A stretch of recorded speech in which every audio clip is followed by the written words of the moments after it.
Hello everyone, I hope that you're all doing well. This is me Sayyid Shujatullah. Welcome to Ikra IAS Current Affairs channel.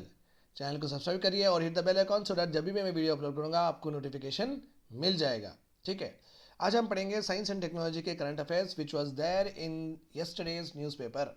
Okay, the Hindi newspaper में आपको पता है Sunday के edition में science and technology का editorial रहता है. और science and technology you know that examination के लिए बहुत इंपॉर्टेंट बिकॉज 8 to 9 क्वेश्चंस हमेशा आते रहते हैं. और 8 to 9 क्वेश्चंस में 4-5 क्वेश्चन तो minimum you will get from what current affair से ही आते हैं. सो बेसिकली ये ऑलवेज रिकमेंडेड है जब भी आप साइंस एंड टेक्नोलॉजी की प्रिपरेशन करते हैं. स्टैटिक पे कम और करंट अफेयर पे ज़्यादा ध्यान देना चाहिए. ठीक है, fine. So let us go eight. आज के हमारे टॉपिक्स हैं को evolution of host and virulence. Virulence का मतलब है कि कितना ज़्यादा फैटल हो सकता है, कितना ज़्यादा सीवियर हो सकता है वायरस. ओके, उसका इफेक्ट अपने ऊपर कितना ज़्यादा हो सकता है, that is called as virulence. आपको होस्ट तो पता है. जब तक ये वायरस वायरस का एक इम्पॉर्टेंट खास बात क्या है कि ये जनरली होस्ट नहीं है. होस्ट इन द सेंस कि सर्वाइविंग सर्वाइव करने के लिए कोई किसी और का सहारा लेना, सर्वाइव करने के लिए किसी और का सहारा लेना. एंड दैट पर्टिकुलर जिससे सहारा लेते हैं ना उसको बोलते हैं होस्ट. ओके, तो वायरस का एक इम्पॉर्टेंट खास बात क्या है, ये जब होस्ट होता नहीं तो ये मरा हुआ रहता है, not so active. Okay, it is generally considered as dead. जब इसको होस्ट मिल जाता है ये एक्टिव हो जाता है. एक्टिव इन द सेंस कि जो जो भी मल्टीप्लिकेशन करना है, रिप्रोडक्शन करना है वो स्टार्ट हो जाता है, वो वायलेंस फैक्टर स्टार्ट हो जाता है, वो इफेक्ट करना शुरू कर देता है. Okay, it infringes impairs all over जो भी बॉडी में चल प्रोसेस को वो तकलीफ देना शुरू कर देता है. ठीक है, वायलेंस है. और एक पढ़ेंगे हम खैक्सिलब मेटेराइट के बारे में. टाइम डायलेशन क्लॉक ये भी था. Rising sea levels you know very much important. Global warming COP summits ये पूरे इसके लिए ही करते हैं. ओबेसिटी रिपोर्ट आई, इसमें देखेंगे मोटे पतलों का क्या है मसला. Types of fasting for diet maintenance, ये नॉलेज के लिए भी इंपॉर्टेंट है. Benefits of fasting in metabolism autophagy, ये बहुत ज़रूरी है. फास्टिंग के जो भी बेनिफिट्स हो सकते हैं मेटाबॉलिज्म में, ऑटोफैगी में, ये अपने को पढ़ना बहुत ज़रूरी है. और मार्स का एक इनसाइट मिशन है which you know that space industry space technology बहुत इंपॉर्टेंट है फॉर द एग्जामिनेशन. ये पूरे टॉपिक्स अपन आज के लेक्चर में कवर करने वाले हैं. Let us go at. Okay, so coevolution का मतलब है क्या हुआ था आपको पता है. फर्स्ट वेव में जब कोरोना वायरस आया था, कोरोना वायरस आया था, तो जो भी वेरिएंट था कोरोना वायरस का वो टाइम पे, वेरिएंट मीन्स आपको पता ही है कि जो वेरिएंट का मतलब है इसी का ही एक अगर जो फर्स्ट ये as you all know that SARS COVID, इसके ही एक म्यूटेशन को हम कोरोना बोले हैं. इसके ही एक म्यूटेशन को आज हम बोलते हैं ओमिक्रॉन. इसके ही म्यूटेशन को हम बोलते हैं Omicron 2AB like that. So variant का मतलब है कि ये म्यूटेशन ये खुद से ही चेंज हो जाना, खुद से ही इनके एक जीन में क्या हो जाना, एक बदलाव आ जाना, बदलाव आने के बाद में इनके कैरेक्टरिस्टिक्स चेंज होते रहना. ओके, यहाँ पे जितना फैटल था यहाँ पे कम फैटल है, यहाँ पे और ज़्यादा है. यहाँ पे जितना तेज़ी से ट्रांसमिट ज़्यादा होता था ये ट्रांसमिट कम होता है, ट्रांसमिट ज़्यादा होता है, लाइक दैट. कि जब भी कुछ जेनेटिक मैनिपुलेशन होने की वजह से, और ये म्यूटेशन के बारे में आप ये भी इंपॉर्टेंट बात याद रखिए, म्यूटेशन नेचुरली होता है. म्यूटेशन नेचुरली होता है, आर्टिफिशियली इंड्यूस कर सकते हैं, बट हम यहाँ पे नेचुरल म्यूटेशन की ही बात कर रहे हैं. ओके, जब वायरस खुद से ही अपने आप को बदल दे, okay, to adapt to the changing conditions, then हम बोलते हैं म्यूटेशंस. ठीक है, राइट. तो जब कोरोना वायरस जब आया था, as you all know that, वो and who are the host. Host कौन थे कोरोना वायरस के? Human beings, right. Human beings, आप और मैं, हम ही थे इसके होस्ट. तो हमारे अंदर वो जी रहा था आराम से. ओके, ये उसके बाद में क्या हुआ, जब हम जब हम वैक्सीन बना लिए और एवरीवन टुक वैक्सीन लेने के बाद में क्या हुआ, वो लोगों को अब इन्फेक्ट होना कम हो गया. ओके, इन्फेक्शन ट्रांसमिशन कम हो गया बिकॉज ऑफ वैक्सीन. तो हम एक एंटीबॉडीज अपने अंदर डाल दिए हैं जिसे कोरोना वायरस से वो फाइट करके, and we are not getting that symptoms, जो भी डिसीजेस जो भी फीवर है वो अपने को आ नहीं रहे.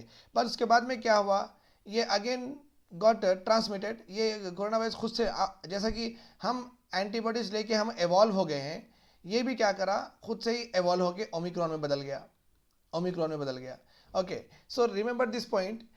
यहाँ पे एडिटोरियल में यही मेंशन किया गया है, जब जब एक वायरस ह्यूमन बीइंग को इफेक्ट करता है, ह्यूमन बीइंग को या एनी अदर लिविंग ऑर्गेनिज्म को इफेक्ट करता है जब ह्यूमन बीइंग और लिविंग ऑर्गेनिज्म एक एडेप्टेशन बना लेते हैं, उससे उससे लड़ने का एक तरीका वो ढूंढ लेते हैं। ढूंढने के बाद में ये भी उतना ही ज़्यादा एवॉल्व होगा जितना कि हम एवॉल्व हो गए हैं।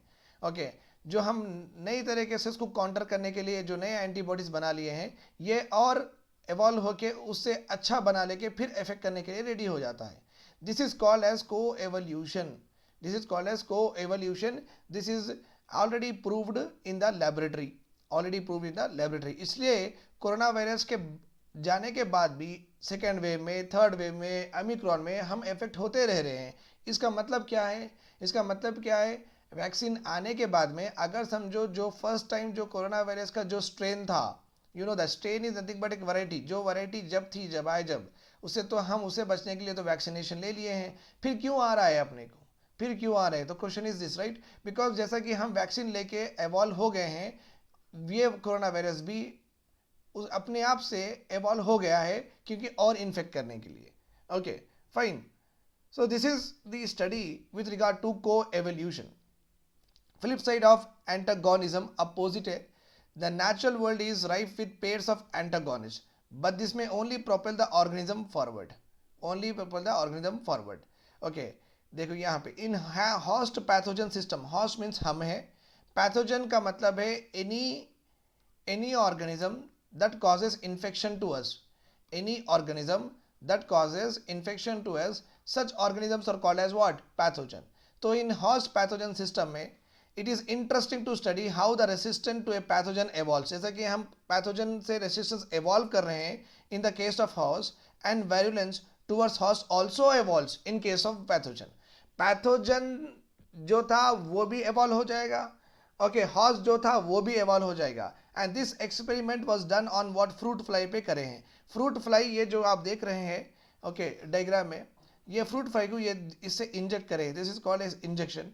इंजेक्ट बैक्टीरियल पैथोजन को डाले हैं उसमें, बैक्टीरियल पैथोजन, बिकॉज ये बैक्टीरिया इसको इफेक्ट करेगा, because we are using the word called as word pathogen here. So fruit fly के अंदर इंजेक्ट करे हैं, इंजेक्ट करने का मतलब है डाले हैं ये बटरफ्लाई, ये bacterial pathogen that effects the fruit fly, ठीक है।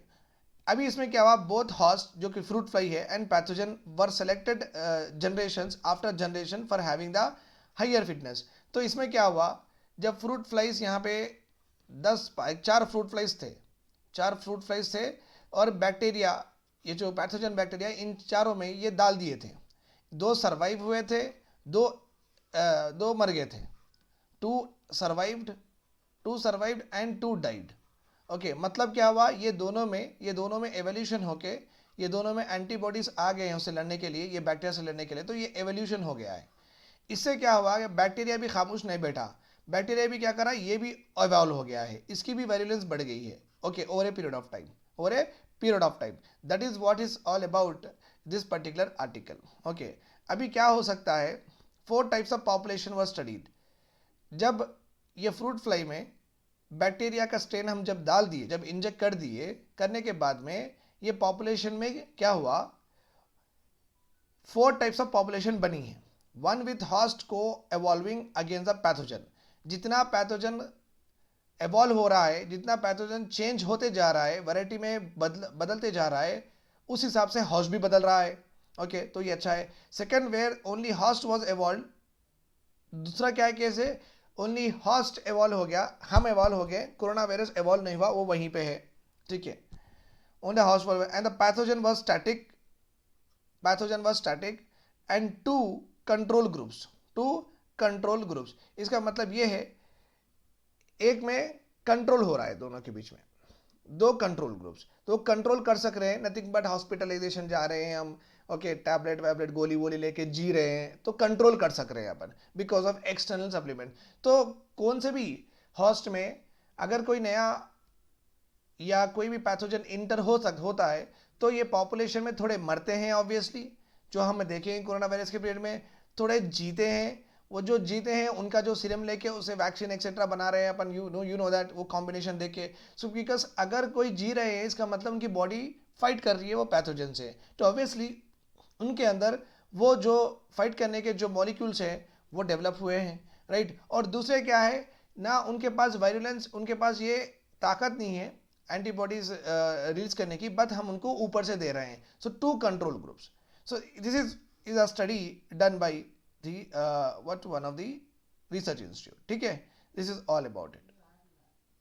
Okay, you can see that each individual fly, हर फ्रूट फ्लाई को manually infected using a sterile needle, एक नीडल लेके इनको मैनुअली हाथ से इनके अंदर बैक्टीरिया को डाले हैं. तो ये 4 पॉपुलेशन मिली इनको. ठीक है, राइट. अभी आप देखिए, this is again a very important one. You know that this is sun, this is Mercury, Venus, Earth, Mars, Jupiter. Mars और जुपिटर के बीच में यू नो दैट बहुत सारे पत्थर है. ये भी गोल गोल गोल गोल गोल गोल गोल गोल घूमते रहते हैं, just like earth. Right, right. This actually earth को छोड़ के, apart from earth, whatever you see in the, whatever you see, any stones, any rocks apart from earth, all of that is called as celestial body बोलते हैं. We call them as what? Celestial bodies. Okay, तो इस हिसाब से Mars भी celestial body है, Jupiter भी celestial body है, बट हम इनको नेम्स दे चुके हैं, प्लैनेट्स लाइक दैट. बट ये बीच में जो पत्थर घूम रहे हैं between Mars and Jupiter, we call them as asteroids. Okay, फिर एस्टेरॉइड्स बड़े बड़े होते हैं, लार्ज इन साइज. इनके छोटे छोटे साइज को हम बोलते हैं मीटेरॉइड्स. ओके, जब ये मीटेरॉइड्स अपने, this is the Earth no, जब ये मीटेरॉइड्स अर्थ के एटमॉस्फेयर में आ जाते हैं, हम इनको बोलते हैं मीटियोर्स. जब ये एटमॉस्फेयर में आके अर्थ के ऊपर स्ट्राइक करते हैं, तब बोलेंगे हम मीटेरॉइड. RORITE, ये याद रखिए आप. सो एस्टेरॉइड, मीटेरॉइड, उसके बाद मीटियोर, उसके देन इम्पैक्ट होते ही मीटेरॉइड बोलते हैं. Remember this point here. Okay, यहां पे देखिए, जो डायनासोर्स थे, ये डायनासोर्स पूरे इसलिए भी तबाह हुए. एक मीटेरॉइड, एक बड़ा मीटेरॉइड बोलते किलोमीटर का रहता है, इतना बड़ा पत्थर, आप समझ सकते हैं, इतना बड़ा पत्थर. ओके, वो आके जमीन पे गिर गया तो पूरे डायनासोर्स मर गए. ओके, दैट पर्टिकुलर मीटेरॉइड का नाम हम क्या दिए? काइक्सुलूप meteorite impacted that killed the dinosaurs and many other life forms. तो ये कब impact हुआ था? It was said that it was during the springtime. ये बारिश के सीजन में हुआ था बोल रहे. The researchers also studied growth rings in the bones of exotically preserved fishes fossils and deduced this. तो ये फिशेस को पढ़ने के बाद में ये मालूम हुआ है. ओके, तो जो विंटर सीजन में जिस तरीके के, रेनी सीजन में जिस तरीके के bone size type of animals मिलते हैं, उस तरीके का अपने को डायनासोर का भी जो भी आकार है वो उनसे मैच करता है. सो हम ये बोल रहे हैं कि हाँ भाई, बारिश के सीजन में आया था वो मीटेरॉइड. ठीक है, दैट इज कॉल्ड एज, ना दैट इज ओवर. ये याद रखिए, काइक्सुलूप meteoroid. Then the next one is time dilation clocked. ये क्या है? तो टाइम डायलेशन का मतलब है डिफरेंस. ओके, ये जो फिनोमिना है, ये phenomena was discovered by Albert Einstein. Okay, refers to the stretching of time intervals. Time interval stretch हो जाना, कम या ज़्यादा हो जाना. ओके, यहाँ पे एक टाइम, यहाँ पे एक क्लॉक पे 8 बज रही है, यहाँ पे एक क्लॉक 8:01 बोलो ऐसा. तो टाइम तो एक्चुअली दो भी सेम ही रहना, बट क्या है, बिकॉज ऑफ यहाँ पे लिखा हुआ है, देखिए, बिकॉज ऑफ अगर कोई चीज़ पास कर रही है हाई स्पीड से, okay, when moving at high speeds और passing near intense gravitational fields, like black hole के पास अगर जाते हैं तो टाइम वेरिएशन आ जाता है. अर्थ में अगर जब हम रहते हैं तो 8 बज रहे, समझो अगर आप ब्लैक होल के करीब जा रहे हैं तो ये इतना, यहाँ पे 1 घंटा निकल जाएगा, बट आपका यहाँ पे 1 मिनट भी नहीं होगा. सो इसका मतलब है यूनिवर्स में टाइम डिफरेंस होता है. So that's why you see here इतने क्लॉक्स दिए गए हैं, 1 clock, 2 clock, 3 clock, 4 clock. Okay, बहुत सारे क्लॉक्स दिए गए हैं. इसका मतलब है टाइम स्ट्रेच होता है. कभी भी कोई चीज़ फास्ट मूविंग हो या कोई चीज़ ग्रेविटेशनल के करीब नज़दीक हो, बहुत करीब हो. Okay, fine. So this experiment was proved by placing two tiny atomic clocks placed a millimeter away from each other, ticking at different rates. दो भी क्लॉक है बट डिफरेंट रेट्स पे टिक कर रहे हैं, क्योंकि वो दोनों को, एक को ग्रेविटेशनल फील्ड के नज़दीक रखे हैं, सो वो ग्रेविटेशन फील्ड की वजह से ये लंबा हो रहा है, टाइम एक का ज़्यादा हो रहा है, right. This is called as time dilation. Rising sea levels के बारे में I don't have to tell you because ये तो बहुत इंपॉर्टेंट चैप्टर है for your examination, you know very much about it. Okay. Evidence of modern rates of sea level rise has found to emerge in 1863. Okay. 1992 में अर्थ summit हुआ था अर्थ को बचाने के लिए. तो जब ये ग्लोबल वार्मिंग, क्लाइमेट चेंज, सी लेवल राइज हो रहा है एक्सेट्रा एक्सेट्रा ये बात होती थी, बट ऐसा नहीं था कि ये जो पहला इंस्टेंस था 1863 में ही, 1863 में ही ये सी लेवल राइज के बारे में ऑलरेडी मालूम था, एविडेंसेस मिले थे. Okay. As publish in the nature's communication. This was the industrial age. This is when the industrial age industrified. आपको पता है 1800 सेंचुरी इंडस्ट्रियल रेवोल्यूशन हुआ था. इंडस्ट्रियल रेवोल्यूशन का मतलब है बहुत सारे मशीन्स लाओ, मशीन से काम करो, मशीन से ही ज़्यादा काम करो. मशीन चलाने के लिए पेट्रोल डीजल होना चाहिए. पेट्रोल डीजल लेके मशीन चलाते थे जब एक ज़माने में. ओके. उस वजह से CO2 एमिट हुआ था. तो 1863 में ही साइंटिस्ट को, रिसर्चर्स को ये तो भनक लग गई थी, ये तो इतना तो मालूम हो गया था कि कुछ ना कुछ सी लेवल राइज हो रहा है, but that was not properly realised. Okay. So ये जो 1863 में जो इंडस्ट्रियल रेवोल्यूशन हुआ था उससे ओशन वार्मिंग हुई थी. ओके. और ग्लेशियल मेल्टिंग भी हुई थी, ग्लेशियल मेल्टिंग भी हुई थी, बट हम रियलाइज 1992 में करे हैं in a proper in a formal way. But ये जो इंडस्ट्रियल रेवोल्यूशन की वजह से, more use of petrol and diesel की वजह से ये सी लेवल राइज तो पहले भी देखा गया था. ठीक है, right. Now there was a article with regard to staying healthy and eating less. अगर आपको हेल्थी रहना है तो आप खाना कम खाए तो बस है, ज़्यादा मत खाइए, कम खाइए. Fasting is certainly part of our heritage. पता ही है आपको, हर कल्चर में, हर रिलीजन में फास्टिंग एक इम्पॉर्टेंट पार्ट है. Okay. Even so and so forth. Fasting इतना इम्पॉर्टेंट है कि मोक्षा भी मिल सकता है, just like in Jainism.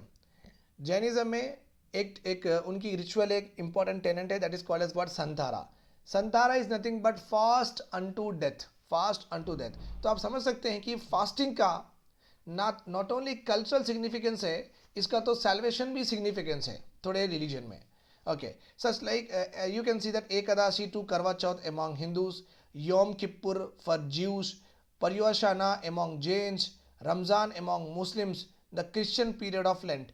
So please remember this word. आपको अगर एग्जाम में आया Yom Kippur refers to, it is a fasting practice, it is a agriculture practice, ये ऐसे तरह के क्वेश्चन पूछ सकते हैं. तो आप प्लीज़ ये जो इंपॉर्टेंट वर्ड्स है ये आप मत भूलिए. ये रमज़ान तो सबको पता ही है, ये तो मुझे भी नहीं पता था. लेंट. ओके. 1 2 ये 3, राइट. फाइन. 2016 में एक स्टडी की गई थी which is publish yesterday only. From 86 country से डेटा लिया गया था 2016 में. लेने के बाद में ये मालूम हुआ था कि obese people are outnumbering healthy people. Okay. Obese people दुनिया में ज़्यादा है, मोटे लोग ज़्यादा हैं. Okay. Fasting versus calorie reduction और कैलोरी रेस्ट्रिक्शन. ओके. जैसा कि पता है आपको, according to NSSO, according to ICMR, Indian Council of Medical Research, according to Suresh Tendulkar report. Okay. बहुत सारे पावर्टी जो भी रिपोर्ट्स है, they all said that rural area में एक इंसान 2400 किलो कैलोरीज खाना है, अर्बन एरिया में 2100 किलो कैलोरीज खाना है. ओके. इतना खाए तो आपकी body 24/7 proper high productive level पे काम करेंगी. ओके. नहीं तो आप काम नहीं कर सकेंगे, आपको वीकनेस दिखेगी, लिथार्जी दिखेगी, थोड़ा बहुत अनकॉन्शियस फील होगा. सो मिनिमम इतना तो खाना है. ओके. और प्रॉपर प्रोपोर्शन में खाना है, राइट. मीन्स पूरे प्रोटीन्स, वाइटामिन इस तरीके से खाना है, सिर्फ खाना ही नहीं खाना है. ठीक है, चावल ही नहीं खाना है, राइट. अंडरस्टूड. तो आप समझिए यहाँ पे अगर किसी को डाइट करना है तो वो इससे कम ही खाना है. अगर किसी को दुबले होना है, इससे कम खाना है तो ही दुबले होंगे, है तो नहीं हो सकते. ये तो optimum limits of resources that our body requires. उससे कम खाए तो मोटे लोग कम दुबले हो सकते हैं. That is what it is. Okay. So fasting versus calorie restriction. Fasting and calorie restrictions are not synonymous, बहुत डिफरेंट है. Calorie restrictions result from reducing calorie intake by 15 to 20% without leading to malnutrition. So calorie intake में calorie reduction, ये technique of dieting, ये technique of दुबले होने में okay, माल nutrition नहीं देखा जाता है, अच्छे से खाते हैं बट कम खाते हैं, बस दैट्स ऑल। फास्टिंग में बहुत तरह की फास्टिंग होती है। पहली है इंटरमीडिएट फास्टिंग, IF। यहाँ पे आप 24 घंटे में या तो फूड नहीं खाएंगे या 25% से ज़्यादा आपका डाइटरी नॉर्म, जैसे 21%, 2100 किलो कैलोरी से या 2400 किलो कैलोरी से 25% खाएंगे। ओके, 25% या तो नहीं खाएंगे, आज नहीं खाएंगे या कल खाएंगे या परसों नहीं खाएंगे या तरसों खाएंगे, इस तरीके से करेंगे आप। 24 घंटे भूखे, 24 घंटे में थोड़ा बहुत खाना। ओके, तो इस this call as intermediate fasting. Intermediate fasting इसको नहीं बोलते कि 2 घंटे खाए, 2 घंटे में 4 घंटे ब्रेक लिए, फिर 2 घंटे खाए, ऐसा नहीं। This is another periodic. ये इंटरमीडिएट फास्टिंग का मतलब है एक दिन खाओ एक दिन मत खाओ, या बहुत कम खाओ। In periodic fasting you fast for 1 or 2 days followed by 5 days of normal diet. Okay, आप हफ्ते में 2 दिन नहीं खाओगे कंटिन्यूसली और 5 दिन नॉर्मल डाइट पे रहोगे। This is called as periodic. Time restricted feeding, यही इंपॉर्टेंट, जो लोग ज़्यादातर डाइटिशियन न्यूट्रिशनिस्ट यही रिफर करते हैं कि ऑल डे कुछ ना कुछ खाते रहना 4 से 12 घंटे के गैप के अंदर। ओके, 4 घंटे में थोड़ा खाए, फिर 4 घंटे में थोड़ा खाए, फिर 2 घंटे में थोड़ा खाए, इस तरीके से। This is called time restricted feeding बोलते हैं इसको। फास्टिंग मिमिकिंग डाइट, FMD, यहाँ पे you reduce intake to 30% of your energy requirements for 5 consecutive days once every month। तो फास्टिंग को मिमिक करना है बट फास्टिंग नहीं करना है, that is called as fasting mimicking diet. Intake of 30% of your energy requirements, okay, energy requirement for 5 consecutive days means 5 दिन कम से कम खाओ पूरे महीने में, 25 दिन अच्छा खाओ, 5 दिन बहुत कम खाओ, इस तरीके से भी हेल्थी हो सकते हैं। Okay, so types of fasting बोल दिया मैं। This word is again very important. Hara hachi bu is a technique of what, intermediate fasting है ये, नहीं तो ये कैलोरी रिडक्शन है, नहीं तो ये new spacecraft launch by Japan और चाइना, कुछ भी पूछ सकते हैं आप, तो फिर ये वर्ड तो याद रखिए please. Island of Okinawa in Japan में ये प्रैक्टिस फॉलो करते हैं वहाँ पे। ओके, वहाँ पे people stop eating when they are 80% full. Okay, and similar is there in Islamic teachings also. Islamic teaching में, इस्लाम में भी यही कहा गया है, ओके, हदीस में, कि पेट भर के नहीं खाना है, थोड़ा गैप हमेशा छोड़ना है, तो 80% 70% ही खा के उठ जाना है खाने पे से। ओके, विद दिस ऑल्सो ये पूरे हेल्थी हैबिट्स ऑल रिलीजन्स में है। Buddhist monks of certain sects eat their last meal at noon only. ये Buddhist monks of certain sect ये 2 बजे खा लेते हैं, उसके बाद में खाते ही नहीं, फिर दूसरे दिन मॉर्निंग खाते हैं, फिर 2 बजे खाते हैं, उसके बाद में खाते ही नहीं। तो आप समझ सक रहे हैं, तो यहाँ पे वो लोग हेल्थी एक्सेट्रा दुबले दुबले पतले कैसे रहते हैं कि उनकी कंटिन्यूसली फास्टिंग चलती रहती है, right. when properly adhere to this, it was said that अगर हम properly ये इस तरीके के फास्टिंग करते गए, these practices have shown to prevent obesity, आपको जो भी स्ट्रेस है वो भी जाएगा और जो भी बीपी है, हाइपरटेंशन, वो भी जाएगा। They also mitigate and postpone the onset of several age related diseases। Age related diseases, जो भी उम्र के साथ जो भी हमें डिसीजेज जनरली आते हैं, उसका भी ऑनसेट पोस्टपोन हो जाता है। 60 साल में कोई उम्र के हिसाब से, जो एज के हिसाब से डिजीज आने वाली है 60 साल में, सब में देखी जाती है, अपने को 65 साल में आएंगी, 65 ईयर्स में आएंगी, राइट। सो बहुत सारे बेनिफिट्स है ये पूरे टेक्निक से। Please do follow and suggest to your family members also. अभी क्या होता है फास्टिंग में देखेंगे। अब फास्टिंग के बारे में इतना पढ़े तो क्या होता है। Okay, in IF, okay, intermediate fasting, हम जनरली ग्लूकोज कम लेते हैं, और जो एक्सेस ग्लूकोज जब भी लेते हैं वो ग्लाइकोजन में स्टोर हो जाता है, लिवर में स्टोर हो जाता है। ओके, जब हम ग्लूकोज लेते हैं the access glucose will be stored in the form of glycogen in liver. Okay, जब एनर्जी डिमांड अपनी होती है, जब हम फास्टिंग करते हैं, तो गाड़ी अपने पैर हाथ तो चलना है, इधर से उधर काम तो करना है अपने को, तो हम बट फास्टिंग में हैं, हम इंटरमीडिएट कर रहे हैं, हम खा नहीं रहे हैं। तो जब अपने जो बॉडी को एनर्जी डिमांड्स है, okay, that energy demands are made by glycogen, जो जहाँ पे स्टोर हुआ था ग्लूकोज, वहाँ से आते हैं। One day of fasting it is said that 20% decreases in blood sugar levels and depleted glycogen reverse. अच्छा है ना, ग्लाइकोजन रिजर्व्स, तो ब्लड शुगर लेवल, आपके शुगर लेवल भी कम हो जाएगा अगर एक दिन फास्टिंग करें तो, और आपका जो भी ग्लाइकोजन रिजर्व्स है आपकी बॉडी में, ओके, वो भी कम होते दिखाई देंगे आपको। The body situates to a metabolic mode where energy is obtained from the fat derived ketone bodies and from glucose outside the liver। ठीक है। और क्या होना, जो भी फैट है बॉडी का मैकेनिज्म ही चेंज हो जाता अपन फास्टिंग में। जब body switches to what metabolic mode where they will take the energy from what fat derive ketone body. जहाँ जहाँ पे फैट है वो फैट यूज करना शुरू करता है, और जहाँ जहाँ पे आउटसाइड लिवर है, आउटसाइड लिवर के दूसरे आर्गन्स में जहाँ पे भी ग्लूकोज है वो ग्लूकोज यूज करता है। दैट्स वाई अगर मेरा हाथ इतना मोटा है, ओके, अगर मैं डाइटिंग कर रहा हूँ, यहाँ से जो एक्सेस है वो पूरा फैट हो, ग्लाइकोजन हो, वो लेना शुरू करता, तो ये मेरा पतला होना शुरू हो जाता, it will become lesser, thinner हो जाता है। ओके, तो डाइटिंग भी हो जाती, फिर शेप में भी आ जाते।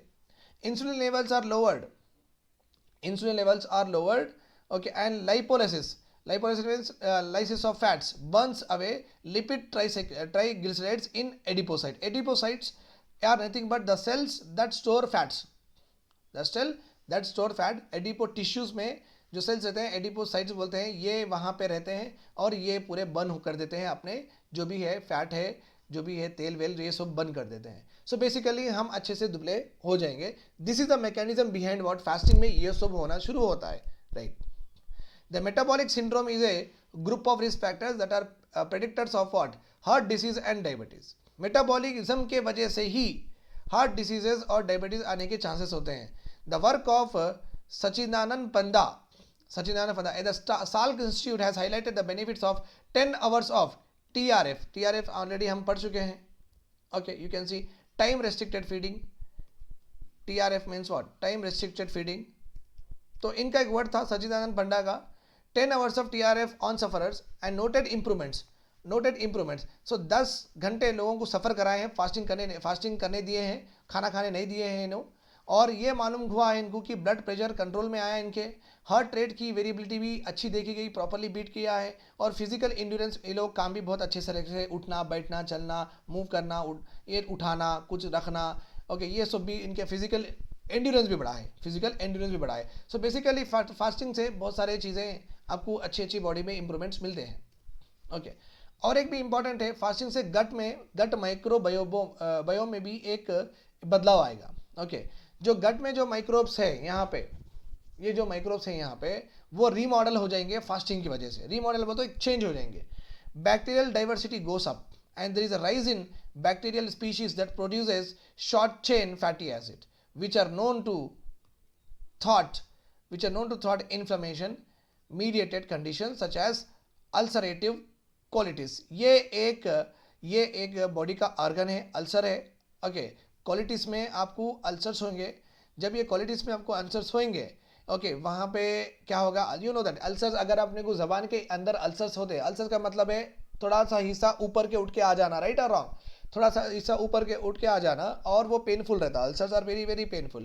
तो कोलिटिस के जगह पे आपको इन्फ्लेमेशन, ऐसा पेनफुल स्वेलिंग आएगी। बट अगर आप फास्टिंग प्रॉपरली करते रहेंगे तो इसको भी अवॉइड कर सकते हैं, बिकॉज जब हम फास्टिंग करते हैं ना, गट में जो बैक्टीरिया है ना, बैक्टीरिया की डाइवर्सिटी बढ़ेगी, बैक्टीरिया की डाइवर्सिटी बढ़ के एक ऐसे बैक्टीरिया प्रोड्यूस होंगे जो short chain fatty acids release करेंगे, और ये जो शॉर्ट चेन फैटी एसिड्स है ये जाके वो इन्फ्लेमेशन को रोकेंगे, सो बहुत इंपॉर्टेंस है, आप समझ सकते हैं कि फास्टिंग के, ओके। और एक भी इंपॉर्टेंट है autophagy.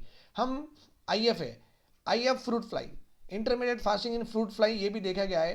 Prolonged overnight fasting also promotes a recycling process inside cell called as autophagy. एक रीसाइक्लिंग प्रोसेस अपनी बॉडी में शुरू होता है। जनरली मैं भी 6 बजे के बाद नहीं खाता हूँ, okay. Minimum 16 hours of fasting I will keep.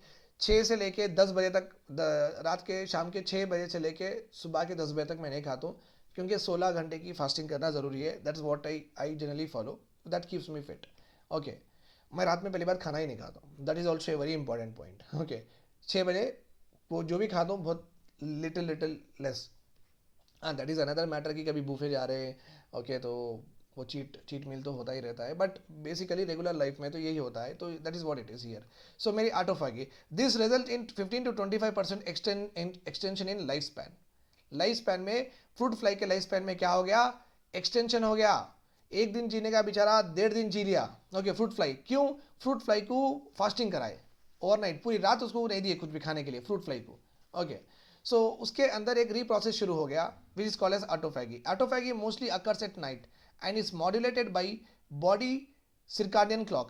Circadian clock ऐसी है जो खुद से ही बंद होगी, खुद से ही स्टार्ट होगी, जैसे लाइक अपनी स्लीप साइकिल है। ऑटोमेटिकली हम नींद आएगी अपने को, फिर ऑटोमेटिकली हम ही हुशार हो जाएंगे, राइट और रॉन्ग, हम ही अवेक हो जाएंगे। तो this kind of cycles are called as circadian cycle. तो ऑटोफेगी भी सर्काडियन साइकिल के रिथम में ही चलती है and mostly occurs at night. Autophagy is essential for the fitness and survival of neurons. Autophagy जरूरी है फिटनेस एंड सर्वाइवल ऑफ और न्यूरॉन्स को रेस्ट करने के लिए। Errors in this process leads to what, Parkinson disease. अभी देखो कितना बड़ा फायदा है। ओके, पार्किंसन डिसीज आप समझ सकते हैं, भूलने की बीमारी। अगर अपने न्यूरॉन में अगर कुछ गड़बड़ हुई तो ही अपने दिमाग में कुछ गड़बड़ हुई तो ही हम भूलना करना ये सब अपने को दिखते हैं डिसीजेस, राइट। ये जो डिसऑर्डर्स अपने को दिखते हैं, अगर हम फास्टिंग करते गए तो ऑटोफैगी की रीमॉडलिंग होके आपके न्यूरॉन्स को और बेटर बनाएगी। और आपका जो एज यू ग्रो ओल्ड, जैसा आप उम्र में बढ़ते जाते हैं, एज में बढ़ते जाते हैं, ये भूलने की बीमारी तो वेरी कॉमन हो जाती है। तो ये भी प्रोलॉन्ग हो जाती है, आप फिट रहेंगे बहुत सालों तक, 70-80 साल तक आप कुछ भूलेंगे नहीं, सबको देखेंगे, याद करेंगे, हाँ तू मुझे ऐसा करा था, अच्छा अच्छा तेरा नाम ये है, ये आप सब चीज़ आपको याद रहेगी, ठीक है। So you have seen that fasting के ओके कितने बेनिफिट्स हैं। आप यहाँ पे देखिए, blood sugar, heart rate variability, physical gut में भी इसका काम है, ऑटोफैगी में क्या काम है। सो fasting is very very good, आप भी करिए, ठीक है। Fine. A few small organic molecules, rapamycin, metformin, and resveratrol, appear to affect our metabolic pathways in ways that mimics the effect of fasting. Very very important. Okay. थोड़े organic molecules हैं अपने body में, okay ये जो यहाँ पे 1 2 3 है, they affect our metabolic pathway in A way that mimic the effect of fasting. Okay, जिस तरीके से हम फास्टिंग करके जो चेंजेस ला रहे हैं गट में, ऑटोफैगी जो चेंजेस ला रहे हैं ना, थोड़े ऑर्गेनिक मॉलिक्यूल्स वैसे ही मिमिक करते हैं। ओके, वैसे ही मिमिक करें। Could it turn out that some day we could able to imbibe carefully tailor made pills and eat our cake but not put on our weight, not put on our weight. तो ये आगे जाके possible है कि राफामेसिन, metformin, इस ये जो organic molecules जो कि बॉडी से, जो भी लिविंग ऑर्गेनिज्म से मिलते हैं, ये मॉलिक्यूल्स, अगर ये मॉलिक्यूल्स हम हमारे पिल्स में डाल दिए, ओके हमारे पिल्स में डाल के और अपन एक पूरा केक खा लिए, एक पूरा केक खा के उसके साथ एक पिल ले लिए, तो वो पिल और वो केक, वो पूरा केक में जो भी फैट्स है एक्सेट्रा, वो पूरा जैसे जिस तरीके से फास्टिंग में फैटी एसिड्स का अपन प्रोसेस देखे थे, glycogen reserves etcetera, fat burn हो जाता है, fat will become main source of energy, ये सब हम देखे ना। तो ये जो रेपामाइसिन, मेटामॉर्फिन है, ये अपनी फास्टिंग में जो भी चेंजेस, जो बेटर चेंजेस अभी तक देखे हम, तो ये भी केमिकल्स वही चेंजेस लेके आते हैं। सो नेक्स्ट टाइम आप एक केक खा लो, ये एक गोली खा लो, ओके, तो आप कभी जिंदगी भर मोटे नहीं होंगे, क्योंकि जो फास्टिंग में जो मैकेनिज्म होता है, ये ऑर्गेनिक मॉलिक्यूल से भी वही मैकेनिज्म मिमिक होता है। मिमिक बोलते सेम टू सेम होता है। तो केक खा लो, उसका ये भी पिल खा लो, तो वहीं का वहीं मज़ा भी आ जाएगा और हेल्थ भी ख़राब नहीं होगी, जब आपको बैलेंस हो जाएगा। Okay, and but does not put on weight. तो ऐसा हो सकता है फ्यूचर में, तो ये आप जाके, ये दुकान पे जाके, मेडिकल शॉप पे जाके ये होना बोल के नहीं पूछना, ये अभी तक टेस्टेड नहीं है। ये वट एवर दी थीरीज, ये एक रिसर्च पेपर है, editorials are nothing but research paper होता है, तो ये जाके नहीं पूछना।